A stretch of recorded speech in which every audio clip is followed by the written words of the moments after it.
Assalamu alaikum everyone. Welcome to our podcast. This is Ali Raza. I am heading the Information Security Division of Rakmi Islamic Digital Bank. Today we have two of our guests who are our partners as well, Rafi Baloch and Rahil Iqbal Saab. With them, I will discuss different information security related issues and topics.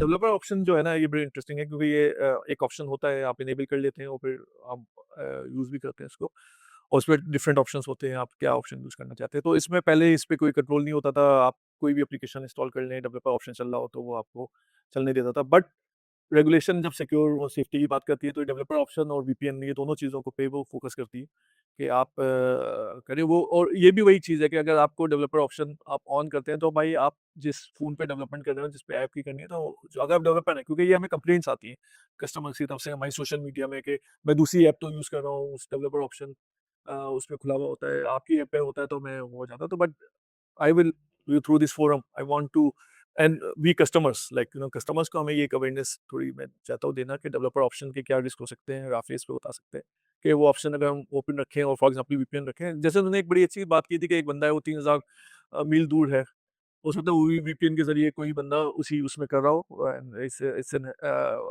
Hacking hacking attempt हो उसका आपकी एक risk है threat है तो ये दोनों option जो है वीपीएन और आपके डेवलपर ऑप्शन अच्छा इसमें एक अच्छी बात ये है दैट पीपल डोंट रियलाइज कि आपके पास ये टॉगल है आप ऑन ऑफ कर सकते हो आप उसी फ़ोन में ऑफ कर दो, आप इस्तेमाल कर लो।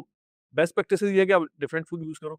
मगर आप वीपीएन ऑफ करके चलाओ और डेवलपर ऑप्शन ऑफ ऑफ करके आप you can use the application safely. अच्छा, इसमें मेरा ओपिनियन ये है कि ये एक रिकमेंडेड सिक्योरिटी प्रैक्टिस है। मैंडेटरी कंट्रोल नहीं है ये। रिकमेंडेड बेस्ट सिक्योरिटी प्रैक्टिस है। एंड द रीज़न दोनों की मैं आपको रीज़न्स बता देता हूँ। प्राइमरली जो वीपीएन का ताल्लुक है वो फ्रॉड कंट्रोल के साथ है। Primarily if you use a VPN तो वो आपके लेट्स से कनेक्शन को makes that secure, but the problem is कि बहुत सारी फ्री या कुछ पेड एप्लीकेशंस होती हैं, वो आपको बेसिकली जो सर्टिफिकेट अथॉरिटी पे अपना सर्टिफिकेट जो है ना वो इंस्टॉल करवाती हैं। Once that happens that sort of अगर एसएसएल सर्ट पे नहीं है और कंट्रोल नहीं लगे हुए, that sort of gives the application that ability के वो डेटा को इंटरसेप्ट कर सकता है, क्योंकि ऑब्वियसली आपका जो सर्टिफिकेट है वीपीएन का that is installed as CA certificate authority. तो उस कॉन्टेक्स्ट में हम कहते होते हैं कि जो वीपीएन जो है ना उसको अवॉइड किया जाए। एक तो ये आपकी वीपीएन के ऊपर मेरा ओपिनियन है। सेकेंडली आपने डेवलपर ऑप्शंस की बात की, तो ये प्राइमरली एडवांस यूज़र्स के लिए होता है या डेवलपर्स के लिए ऑप्शन होता है जिन्होंने मुख्तलिफ कंडीशंस के अंदर टेस्ट करना होता है एप्लीकेशन कैसे बिहेव कर रही है, तो उन्होंने वो यूएसपी डिबगिंग इनेबल की होती है। ये नॉर्मल यूज़र के लिए नहीं है, ये सिर्फ और सिर्फ डेवलपर्स के लिए है जो कि टेस्ट करना चाह रहे हैं डिवाइस की डिफरेंट कंडीशंस में एप्लीकेशंस कैसे बिहेव कर रही है, फंक्शनलिटीज़ कैसे बिहेव कर रही हैं, परफॉर्मेंस जो टेस्टिंग करना चाहते होते हैं। तो एक लेजिटिमेट यूज़ केस है डेवलपर का। प्रॉब्लम ये होता है कि इसके अंदर जो मिसकन्फिगरेशन यहाँ पे होती है कि फॉर एग्जांपल हम अक्सर जाते होते हैं कहीं, फ़ोन हमने चार्ज करवाना होता है तो हम अपना फ़ोन दे देते हैं कि यार इसको आप चार्ज पे करना। आई एम श्योर कि हम सब गिल्टी हैं इस इस काम के।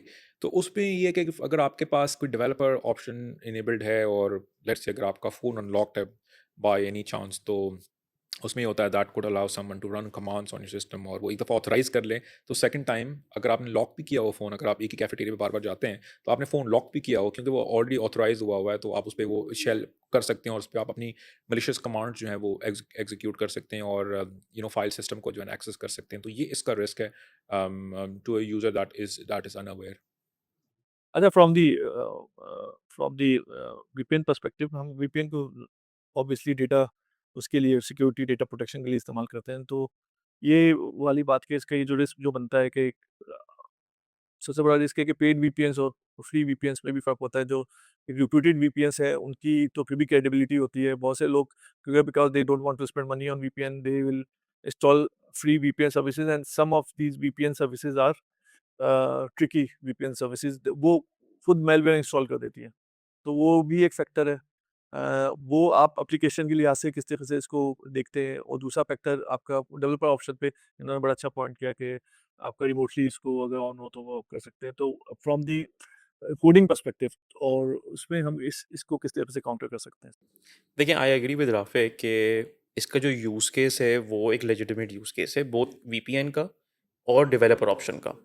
वीपीएन अनफॉर्चुनेटली कंज्यूमर्स के दिमाग में या एक पब्लिकली एक नेगेटिव कॉनोटेशन रखता है एज कंपेयर वीपीएन हमारे B2B के अंदर Right. Security point of view से रखता है कि यार क्या I am securing my connection with you, तो आप जिन जिन ऑर्गेनाइजेशन से आप डील करेंगे उनकी एपीआईज इंटीग्रेट करेंगे, वो कहेंगे कि यार हमें वाइट लिस्टिंग और ओवर ए सिक्योर टनल बेसिकली जो कहते हैं हम, वो उसका लेजिटिमेट यूज केस है।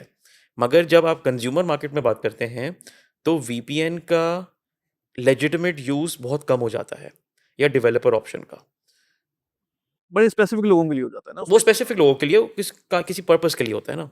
मगर जब आप एज अ आम पब्लिक के कंज्यूमर लिए इतना नहीं एक होता। आम पब्लिक के लिए डेवलपर ऑप्शन ओपन रखना, अगेन एज राफे मेंशन कि यार आपने किसी को फोन दिया चार्ज पे लगाने के लिए, उसने कुछ और कर दिया, ही install something on your phone, you don't no.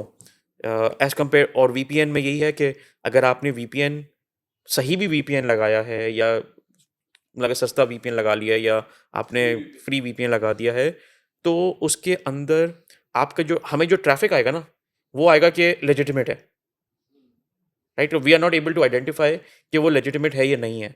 तो anyone can portray you as a customer and send that traffic to us, correct? तो उसके अंदर वो बीच में रीड भी कर रहा होगा, man in the middle attack जो होते हैं। Man in the middle attack, वो रीड भी कर रहा होगा, आप जो क्रेडेंशियल्स डाल रहे होंगे वो उसको नज़र भी आ रहे होंगे। तो कस्टमर पब्लिकली, यही अगेन बात है कि वीपीएन का यूज़ क्यों किया जाता है, उसको किस तरह प्रोटेक्शन देनी चाहिए अपने डिवाइस को एट द एंड, क्योंकि डिवाइस अगर आपकी अनप्रोटेक्टेड है, आपकी हर चीज़ अनप्रोटेक्टेड है। Leave your banking app for a minute, everything is unprotected, your entire personal data is unprotected, right? अब हमें ये कंप्लेंट्स आती हैं या सजेशंस आती हैं कि आप डेवलपर ऑप्शन पे क्यों नहीं ऐप चलाते। देखिए, डेवलपर ऑप्शन पे as Rafi mention is a good to have a control, but considering our population in public service, we cannot afford to have that a a possibility. Hence, developer option becomes a good to have factor to stop and advise a customer कि आप toggle है ना, आप toggle of करें, use कर लें। आपको जब आपका यूज के ऐसा तो नहीं होगा ना कि वो कस्टमर जब मोबाइल बैंकिंग ऐप यूज कर रहा है तो अपने कोई डेवलपमेंट भी कर रहा होगा उसी फोन पे। highly doubtful. If he's doing it, then there's some problem, right? तो नंबर वन, डेवलपर ऑप्शन को हम प्रोटेक्शन के basis as a system, as a device integrity factor के अंडर उसको हम स्विच ऑफ रखते हैं to access our apps while using it. बल्कि इनफैक्ट हमारी एप्लीकेशन में भी हमने अपने जो 100% रकमी हमने की जो ये इम्प्लीमेंट किया किया हुआ हुआ है। किया हुआ है। अच्छा, ये देखें, ये चीज़ है ना, पाकिस्तान में हम समझते थे कि पाकिस्तान में सख्ती है, या रेगुलेटर ने हमसे सख्ती की हुई है कि हम हर चीज़ को ये बंद कर दें। But in my opinion and in my experience, State Bank of Pakistan has been a very progressive regulator. It has been a one step ahead curve regulator, जो कि मार्केट में जो चीज़ें हो रही हैं उसको एनालाइज करते हुए अपनी पॉलिसीज और गाइडेंस लेके आ रहा है। यू विल बी सरप्राइज कि basic security, I am not talking about very advance security, basic security parameters in other markets are still missing, in developed countries in they're still missing, और अब जाके वो इस चीज को रियलाइज कर रहे हैं।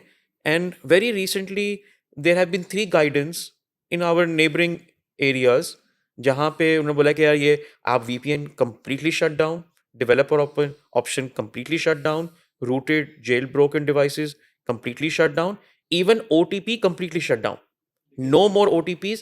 यहाँ तक के banking on WhatsApp has been disabled in some countries, and they are coming to this very late. Pakistan had implemented and brought in these guidance way ahead, क्योंकि it had that progressive nature कि यार हमारे पास consumer public का behaviour देखते हुए, उनका demographic देखते हुए, प्रोटेक्शन इज इम्पोर्टेंट। अच्छा, मैं इस पे कुछ ऐड करना चाहूँगा कि रिसेंटली मेरा एनकाउंटर हुआ व्हाट्सएप बैंकिंग का। तो देयर इज़ अ बैंक इन पाकिस्तान, में नाम नहीं लेना चाहूँगा। सो उन्होंने व्हाट्सएप बैंकिंग इनेबल की है। सो बेसिकली नॉर्मल आप इंटरनेट बैंकिंग में लॉगिन करते हैं तो आप यूज़र नेम पासवर्ड एंटर करते हैं, उसके बाद आपके पास ओटीपी आता है तो आप उसमें लॉगिन करते हैं। यहाँ पर यह है कि आप उसको बेसिकली उसका एक व्हाट्सएप का एक अकाउंट होगा उस बैंक का, आप वहाँ जाएंगे और आपके पास एक ओटीपी आएगा, आप उस ओटीपी को वेरीफाई करेंगे, और फिर आप अपनी बैंक स्टेटमेंट भी देख सकते हैं, आप उससे ट्रांज़ैक्शंस भी कर सकते हैं और बहुत सारे काम कर सकते हैं, जो भी आप नॉर्मल करते होते हैं। अब जो मेरा इस पे आर्गुमेंट ये था कि let's say if someone takes over WhatsApp, तो वो तो इम्पर्सनेट कर सकता है। अगर बैंक में आपने फॉर एग्ज़ाम्पल टेक ओवर करना है, तो आपको बैंक अकाउंट में आपको यूज़र नेम चाहिए, आपको पासवर्ड चाहिए, उसके बाद ओटीपी चाहिए। ये समझ लें कि यूज़र नेम भी पब्लिक नहीं होता। हुँ। तो ये समझ लें कि एसेंशियली 3 फैक्टर है, तो आपने उसको 3 फैक्टर से आपने ना 1 फैक्टर के ऊपर रिड्यूस किया है, just to facilitate a functionality. हाँ, ये भी है because they want to facilitate the functionality and to facilitate the customer, तो वो रिस्क फैक्टर तो है ऑब्वियसली। और आज देखें आपका WhatsApp takeover is the most easiest easiest thing, and the most common. Common issue right now. जी, जी, मैंने मल्टीपल कंट्रीज़ में काम किया है and I have worked with different regulators of different countries. तो उनके यहाँ वो रेगुलेशन अभी भी नहीं है जो हमारे पास ऑलरेडी आई है। जो स्टार्टिंग फ्रॉम AT-GRMF की जो आई थी 2017 से और अभी हमारे मोबाइल सिक्योरिटी फ्रेमवर्क हुई, तमाम चीज़ें आई हैं, they are very up to date and very you can say relevant to our environment, not our environment. अब वो मुल्कों में कुछ मुल्कों में भी वो आना शुरू हुई है।